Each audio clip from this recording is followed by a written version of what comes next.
देखिए, ये पेड़ी सोसाइटी का हमारी हो या आपकी किसी की हो, वो कुछ एक सिस्टम में चलती है, कुछ एक नियम कायदों में चलती है। और व्यक्ति महत्वपूर्ण नहीं होता है, वो सिस्टम महत्वपूर्ण। तो हमें ये नहीं सोचना चाहिए कि ये रहेगा तो चलेगी या ये रहेगा तो नहीं चलेगी, है ना। तो काफी चल रही है, 40 साल के हमेशा बदलते रहे तो भी चल रही है और आगे भी चलेगी 200 साल तक। तो एक इस चुनाव में सबसे बड़े जो मुद्दे उठाए जाते हैं वो कुछ उठाए, चाहे ये ट्रेनर हो चाहे वो, अपने अपने तरीके से अपने अपने सर्विस दे रहे हैं। लेकिन मैं जहाँ तक मेरा अध्ययन है, जहाँ तक मेरी जानकारी है, कहीं ना कहीं मैं भी कोऑपरेटिव सोसाइटी से जुड़ा रहा हूँ और अभी भी कहीं ना कहीं मैं संपर्क में रहता हूँ। तो अभी जैसा कि हमारे पूर्व वक्ताओं ने कहा कि कई संस्थाओं में ये योजना आज भी चल रही है। तो ये जैसे तो ये योजना शासन ने शुरू की थी, शासन के आदेश से ये योजना लागू की गई थी। तो उसमें क्या होता था कि जब भी हमारे संस्था में तो नहीं हुआ शुरू करेंगे, जबकि वर्तमान में जो संचालक मंडल था पीढ़ी में काफी उनका कहना था कि सरकारी का जवाब का कहना है कि सरकारी नियमों के तहत इस योजना को हम जारी नहीं रख सकते, इस कारण से हमने उसे बंद कर दिया।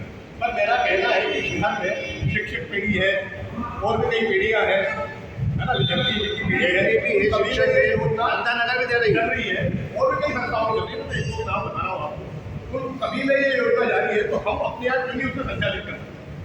भाई ये तो समाज के विकास की है ना, किसी के परिवार को सहायता ही होती है। और पीढ़ी की हिसाब से हमारे गरीब में बुजुर्ग होने इसलिए की हम लोगों की आर्थिक सहायता करें। इस योजना का बंद होना तो एक तरह से आर्थिक सहायता बंद हो जाती। दूसरा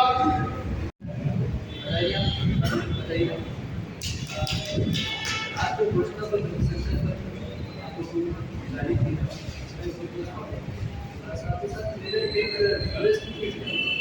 बिल्कुल सही है, सब हमारे हैं, समाज हमारा छोटा सा है, कोई पैदल नहीं। लेकिन ये जो घोषणा पत्र में जो बिंदु है बहुत ही अच्छे हैं और मैं चाहूँगा कि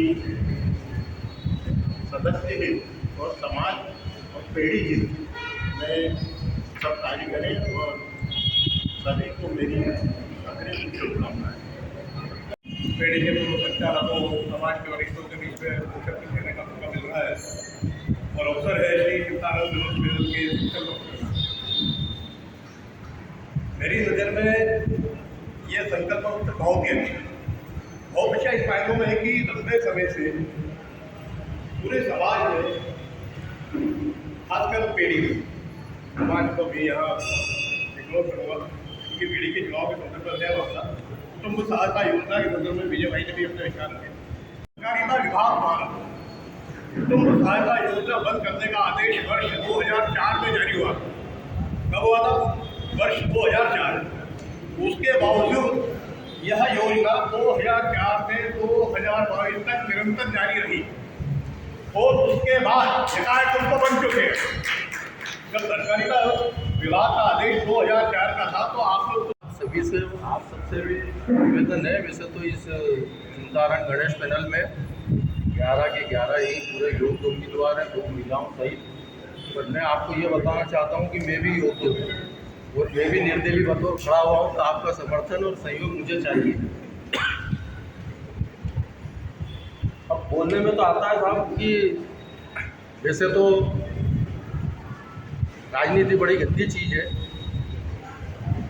और गंदगी राजनीति में तो फैली हुई है, पर पिछले कुछ सालों से ऐसा लग रहा है कि वो अपने समाज में भी उसका पर्दापण हो गया है और कई जिनको नहीं होना चाहिए समाज में, वैसे लोग समाज में आ गए हैं। तो उनके कारण जो ये वैमनस्यता फैली है उसको रोकने के लिए ये चिंतारण गणेश पैनल का मैं समर्थन करता हूँ और ये वो सब काम कर सकते हैं, ऐसा मेरा विश्वास है। हार्दिक अभिनंदन करता हूँ वैसे होता है कि चिंतारण पैनल का गठन करने की जरूरत ही क्यों पड़ी। हम व्हाट्सएप ग्रुप चलाने वाले पत्रकार बंधु बैठे हैं, ये बैठे हैं, ब्रजेश भाई बैठे हैं, हम कंटिन्यू ये मांग कर रहे थे कि आपने जो कुटुंब सहायता बंद की है इसे चालू की जाए। हर फोरम पे हर व्यक्ति इसको उठाए, लेकिन जो थे पैनल में होता है कि जो भी अध्यक्ष है उन्होंने उस बात पर गौर ही नहीं किया। और जैसे हमारी योजना है कि नया भवन बनाएंगे हम, पर एक प्लान की यही पर रहे का लोगों का जो जुड़ाव बना हुआ है, क्या जैसे जुड़ाव बना है तो उसका यहाँ है दुनिया में पूरे नया भवन का निर्माण अपना स्वयं का भवन का निर्माण कर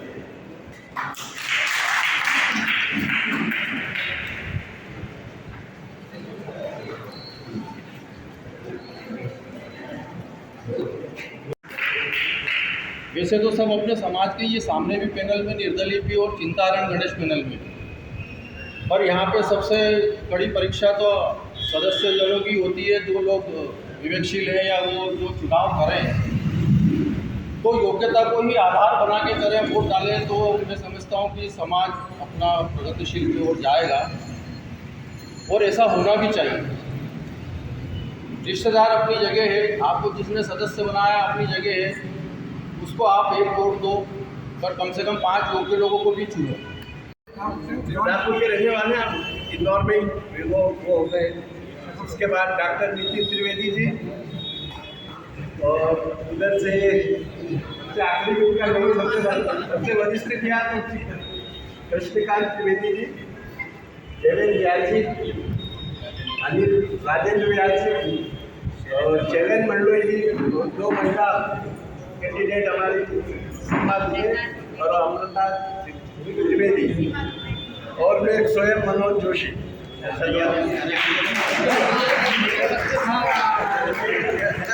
इसके बाद आएगा ना सबसे आखिरी में यंग कैंडिडेट आदित्य उपाध्याय जी है, वो सब संभावित है, संभव हो जाएंगे।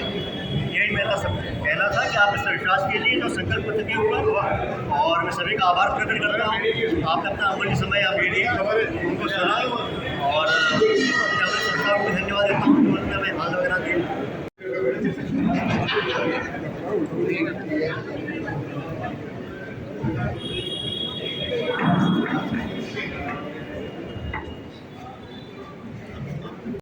पत्र लिखा है क्या संकल्प है, घोषणा नहीं।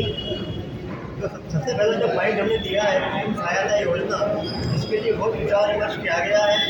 हमें कई तरह के सुझाव आए हैं, हमें कई तरह बताया गया है कि आप लीगल जाइए, वकीलों से राय लीजिए, लेकिन हम लीगल तरफ नहीं गए हैं। हमने सही उसके जानकारों से संपर्क करके हमने कन्फर्म है कि हम ये योजना शुरू कर देंगे। कि मतलब बातें तो यहाँ मंच पे बड़ी बड़ी करते हैं, और अंदर उनका सिर्फ एक ही काम रहता है कि परिवार में वैमनस्यता पैदा करना और परिवार में डिस्प्यूट पैदा करना, और वो हमने इसकी टांग खींचना ना उसकी टांग खींचना। तो ये जब तक इसको अगर दूर करना है तो मैं आपसे निवेदन करूंगा कि चिंतारण गणेश पैनल के 11 योग्य लोगों में से आप चुने, और अगर मेरे में योग्यता दिखती हो तो मैं भी खड़ा हो रहा हूँ, मुझे भी कि हम तो चला सकते हैं पेड़ी, और हम ही चला सकते हैं, और हम ही इसकी सुरक्षा कर सकते हैं। नहीं तो इनको कोई डाका डाल लेगा या कोई लूट के ले जाएगा या ये कर लेगा। अभी भी इसका जो इन्होंने श्री गणेश करा, श्री चिंतारण गणेश जी के मंदिर में, वहाँ की जगह भी शुरुआत इसकी वहाँ पे से ये करी कि भैया हम ही योग्य हैं और यही योग्य है। एक प्रकार से इन्होंने सारे श्रीगुणों को चैलेंज करा है कि श्रीगुणों में कोई योग्यता है ही नहीं किसी में, इन 2, 5, 10 लोगों के अलावा। तो ये आपको बताना पड़ेगा इन सब लोगों को कि नहीं भैया हमारे श्रीगुणों में और भी योग्यशील लोग हैं। तो हम तो मोदी का भी नहीं टिका, तो इतना अहंकार अच्छा नहीं होता।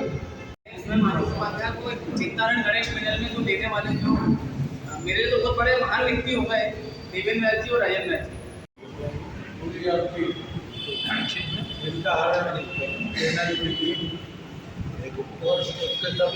समर्थन ये समर्थन करने वाले 2-3 पत्रकार, जिसमें से दुबे साहब, जैसे हमारा भाई घटक है, हमारे एक तो हमारा उम्मीदवार भी जो है वो स्वयं ही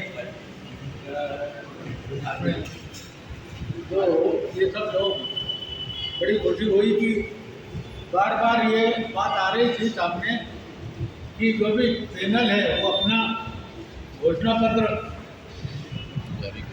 संकल्प पत्र जारी नहीं कर रही। तो बड़ी खुशी की बात है कि इन्होंने किया और इसमें ये लिखा है कि किसी भी स्वरूप में, क्योंकि बार बार ये एक आलोचना का यह था कि सहकारिता विभाग ने तो मना कर दिया और ये जबरन हाँ कर रहे हैं तो करेंगे, तो कुटुंब सहाय कहाँ से करेंगे। इसलिए जनताहरण ये पैनल का ये जो संकल्प है कि हम उसको किस रूप में लेंगे जिसमें कि न तो अड़चन सहकारिता विभाग से आए और न जो हमारे उन सदस्यों को जिनको इसका लाभ मिलना चाहिए वो नहीं मिल पाए।